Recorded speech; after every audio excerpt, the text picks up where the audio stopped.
3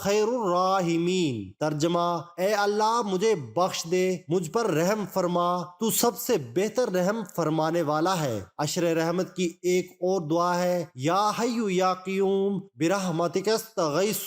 ترجمہ: اے سدا زندہ رہنے والے، اے سب کو قائم رکھنے والے، میں تیری رحمت سے مدد چاہتا ہوں، چاہتی ہوں۔ پہلے عشرے کی خصوصی نفلی عبادات۔ نمبر 1، پہلے عشرے یعنی رمضان المبارک کی پہلی تاریخ سے 10 تک روزانہ پہلا کلمہ 100 بار پڑھنا بہت افضل ہے۔ نمبر 2، روزانہ ایک تسبیح سورہ اخلاص قل هو اللہ احد پڑھے۔ نمبر 3، رمضان المبارک میں سورہ القدر کثرت سے پڑھنی چاہیے۔ نمبر 4، تیسرا کلمہ روزانہ ایک تسبیح پڑھنا باعث و برکت و فضیلت ہے۔ ناظرین، اللہ پاک سے دعا ہے کہ ہمیں رمضان المبارک کے بابرکت مہینے میں صحیح معنوں میں عبادت کرنے کی توفیق عطا فرمائے۔ اگر ویڈیو پسند آئے تو ویڈیو کو لائک اور شیئر ضرور کیجیے گا، اور ہمارے چینل کو اگر ابھی تک سبسکرائب نہیں کیا تو چینل کو ضرور سبسکرائب کریں۔ اللہ حافظ۔ السلام علیکم ورحمۃ اللہ وبرکاتہ۔